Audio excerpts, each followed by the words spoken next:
क्या डूब सकता है? डूबेगा कभी नहीं। ये पृथ्वी का गोला डूबेगा समुद्र के अंदर, तभी म्यूचुअल फंड का पैसा डूबेगा। आगे राजू सर के पास अपने क्वेश्चंस के आंसर लेने के लिए। Raju sir, first of all thank you so much, आपने हमें टाइम दिया। तो कुछ जनता है, हमारी ऑडियंस है जो आपसे कुछ क्वेश्चन पूछना चाह रही है जो हमारे म्यूचुअल फंड से रिलेटेड है। तो आज के टॉपिक में हम म्यूचुअल फंड जो है मार्केट रिस्क है, ये हम सभी जानते हैं, जो कि उसका लोगो भी बोलता है, टैगलाइन भी बोलती है म्यूचुअल फंड सही है और मार्केट रिस्क है, उसको सोच समझ के इन्वेस्ट कीजिए। उसी क्वेश्चन को हम सर के पास लेकर आए हैं। राजू सर, जैसे कि हम देख पा रहे हैं कोविड में 2022 में जो AUM था वो 77% की ग्रोथ हुई है 2024 तक। तो म्यूचुअल फंड इंडस्ट्री कह रही है कि आने वाले 4 to 5 ईयर्स में ये डबल होने वाली है। तो इसके बारे में आप क्या कहना चाहेंगे? बिल्कुल डबल हो जाएगा। और जो ये बात करते हैं ना कि जो अपने बीमारी का नाम लिया, तो मैं उसको ये बोलता हूँ भूतकाल, क्योंकि वो भूत ही था। हम डर से किसी कुछ और नाम दे दिए, पर वो भूत था। तो उसके पहले देखेंगे तो मार्केट में ज्यादा रिटर्न नहीं था, और सारे इंडस्ट्री के पास जो पैसा एक्यूमुलेट हो रहा था उसको वो एक्सपेंड ना करके अपने पास जमा रखते जा रहे थे। क्योंकि जितने सारे बड़े इंडस्ट्रियलिस्ट थे उनको ये पता था ये भूतकाल हम लाएंगे, और जब ये पैसा 10 साल से जमा कर रहे थे और यहाँ पे जब मार्केट क्रैश कराया गया तो यहाँ पे पैसा उन सभी ने यहाँ पे झोंका। तो अभी मार्केट लाइफ टाइम हाई देखते हैं। क्वेश्चन है कि इतना ज्यादा रिटर्न भूतकाल के बाद मिला तो क्या आगे मिलेगा? बिल्कुल मिलेगा, क्योंकि अब वो कोशिश बहुत कर रहे हैं मार्केट को गिराने के लिए, पर गिराने के पहले उनका भंडाफोड़ हो रहा है पहले से ही।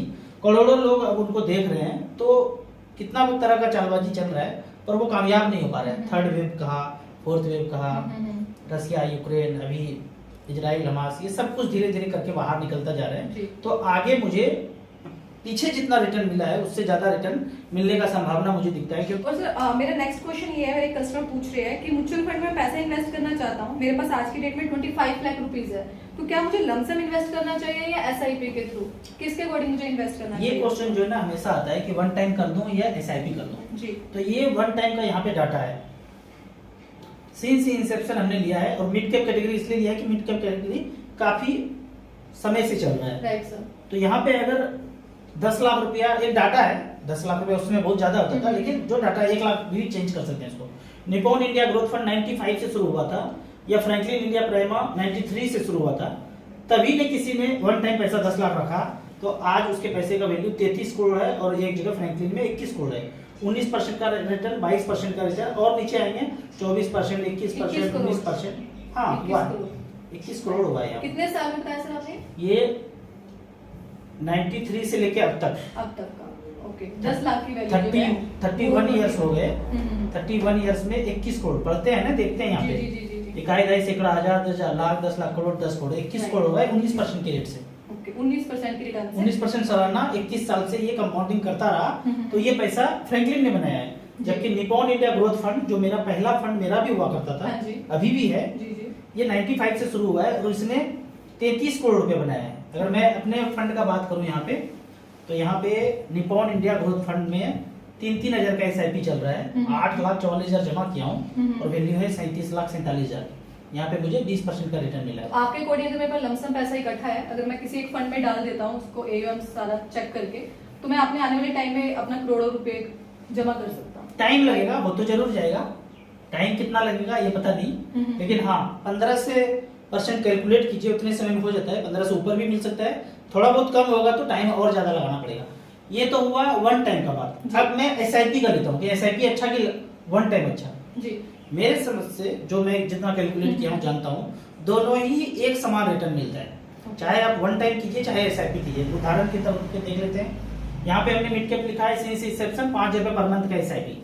HDFC मिड कैप अपॉर्चुनिटी लगातार 2007 से लेके 5-5 रुपए पर मंथ 10,15,000 रुपए जमा हुआ और 71 लाख रुपए बनाए, 20% का रिटर्न है। यानी तब से लेके इसने भी 20% का रिटर्न दिया। वन टाइम भी देखा आपने 20%, 22%, 19%। इसी तरह का रिटर्न जो है हमेशा मिलता है, चाहे आप वन टाइम करें या SIP करें। फिर यही क्वेश्चन होता है वन टाइम करो SIP करो। आपके पास 25 लाख रुपया है, 1-1 लाख रुपया करके कुछ फंड में रख सकते हैं और कुछ SIP कर सकते हैं।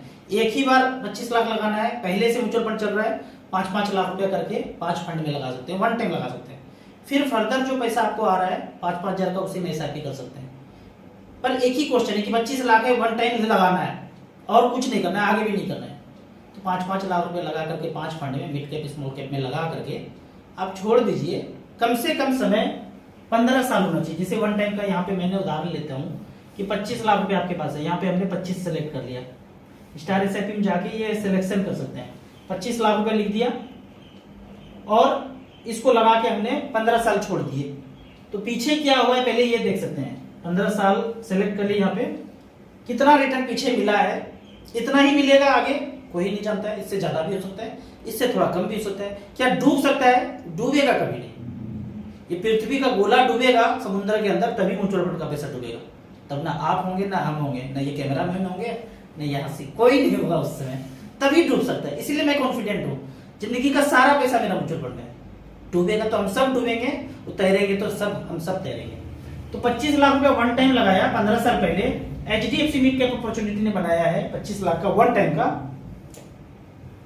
गिनती नहीं कर पाएंगे ये वाला, क्योंकि आपने लगाया प्लॉट में, फ्लैट में। अरे बहुत अच्छा रिटर्न दिया, 25 लाख का फ्लैट लिया था, 1 करोड़ बन गया, 2 करोड़ बन गया, कितना ज्यादा रिटर्न मिल गया, ऐसे बोलते हैं। वो कितना ज्यादा में कैलकुलेट करते हैं। यहाँ 5 करोड़ 97 लाख रुपए बनाया है 15 साल में, 23% का रिटर्न है।